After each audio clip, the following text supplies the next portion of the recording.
The prophecy warned us about a child like her. We trusted you, Nia. You have betrayed this village. Please, because don't... Title: The Girl Who Carried the Moonlight Hook. Please, don't cast me away. I did not bring darkness to this village. Nia fell to her knees as hundreds of villagers surrounded her. The people she had helped, the people she had protected, the people who once called her a miracle, were now calling her a curse. She is the reason our river has disappeared, a man shouted. She was never meant to live among us, another cried. Nia looked around with tears filling her eyes. She wanted them to remember. She wanted them to remember the child who healed their sick animals, the girl who helped their farms grow, the girl who stood beside them when everyone else turned away.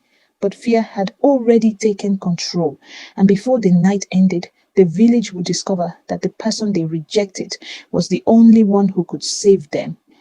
Deep inside a hidden valley, surrounded by mountains, there was a village called Aruwa. For generations, Aruwa was known as the land blessed by the ancestors. The rivers never dried. The trees always carried fruit. The soil produced more food than the people could eat. The villagers believed their blessing came from an ancient power passed down through their bloodline. Every child born in Aruwa carried a silver mark somewhere on their body. The elders called it the moon seal. They believed the mark connected every child to the spirit of the valley. No child had ever been born without it, until the night Nia arrived. A violent storm covered the valley. Lightning filled the sky. The winds were so powerful that people thought the mountains themselves were breaking apart. Inside a small wooden house near the edge of the village, a woman named Amara gave birth. The old midwife held the baby and immediately became silent. The child had no moon seal. Instead, her eyes reflected a strange silver glow, like the light of the moon. The midwife stepped back. This child is different. Amara was weak, but she smiled. Different does not mean dangerous. Those were the last words she spoke before sunrise. Amara died, the storm disappeared, and the village was left with a mystery. A baby without the sacred mark had been born. The elders feared what it meant. Some believed she was a warning. Others believed she carried an ancient gift. But nobody knew the truth. The baby was named Nia. With no parents left, she was taken in by her aunt, Lara. Lara was admired throughout Aruwa. People believed she was generous and caring. But inside her heart lived a secret bitterness, because Lara had a daughter too. Her name was Sena, and Sena had the moon seal. From the moment Nia entered their home, Lara noticed something. People were drawn to her. As a child, Nia was different. When she touched dying flowers, they bloomed again. When she held injured animals, they recovered. When she sang, people felt peace. The villagers began whispering, the girl without the mark has a gift. Maybe the ancestors chose her. Every compliment Nia received made Lara's heart grow colder, because she wanted those words for Sena. She wanted her daughter to be the special one, not Nia. Years passed. Nia grew into a kind young woman. She worked hard. She helped the elderly. She cared for children. She never allowed the cruelty around her to change who she was. But deep inside, she always wondered, why was I born this way?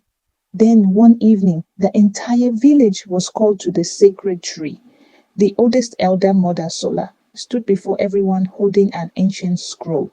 The drums stopped. The people became silent. The protection of Aruwa is weakening, Mother Sola announced. Fear spread through the crowd. The rivers are losing their power. The land is becoming weak. The ancient promise has been broken. Everyone looked at each other. Then Mother Sola turned toward Nia. The answer has been among us all along. The villagers stared at her. Nia froze. For the first time, they were not looking at her with suspicion. They were looking at her with hope. But Lara only felt fear because she understood what this meant. If Nia was chosen, Sina would never be important, and Lara could not accept that. That night, Lara made a decision. She searched through old family belongings and found an ancient artifact hidden beneath the floor. A black stone covered with strange symbols. The elders had warned everyone never to touch it. It was believed to contain the darkness that once threatened Aruwa. But Lara was desperate. She believed if she could prove Nia was dangerous, the villagers would turn against her. So she placed the forbidden stone inside Nia's room. The next morning, the village guards arrived. They searched every home, and when they entered Nia's room, they found the stone. The crowd became silent. Lara pretended to be shocked. "My heart breaks," she said, "but the truth cannot be hidden." Nia stared at her in disbelief. "Auntie, why would I do this?" But Lara looked away. The villagers became angry. The girl they once hoped would save them was now seen as the reason for their suffering. They demanded she leave. Nia begged. "I have done nothing wrong." But nobody listened. She was forced to walk beyond the valley, alone, broken. Deep in the forest, Nia discovered a hidden temple buried beneath ancient trees. Inside was a painting of a woman who looked exactly like her. The woman carried the same glowing eyes. Nia found an old book beside the painting. The truth inside changed everything. The moon seal was never a blessing. It was a lock. Long ago, the ancestors of Aruwa stole power from a guardian spirit and trapped it inside their descendants. The silver mark was not a sign of purity. It was a sign of the stolen power. And Nia, the girl without the mark, was the descendant of the original guardian. She was not missing a blessing. She was carrying the power that existed before the village. The prophecy was never the child with the mark will save Aruwa. It was the child without the mark will return what was stolen. Nia finally understood. She was never a mistake. She was the truth everyone feared. When Nia returned to Aruwa, the village was falling apart. The rivers had stopped. The crops had died. The people were suffering. The same villagers who rejected her now begged her for help. But before Nia could restore the valley, the final secret was revealed. The forbidden stone was not placed in Nia's room by an outsider. It was connected to Lara. The artifact had chosen her because of her jealousy. Mother Sola discovered the truth. Lara had known for years that Nia was special. She had hidden the prophecy because she wanted Sena to become the chosen one. Sena looked at her mother with tears. "You destroyed an innocent person because you wanted me to shine." Lara had no answer. For the first time, she saw the damage caused by her envy. The villagers apologized to Nia. They admitted they had judged what they did not understand. But Nia did not choose revenge. She placed her hands on the dry river. A silver light spread across the valley. The trees began to grow. The rivers returned. The land came alive again. The people watched in amazement. The girl they called a curse had restored everything. Years later, Nia became the guardian of Aruwa. Not because she was born special, but because she chose kindness when others chose cruelty. Lara lived with the consequences of her actions.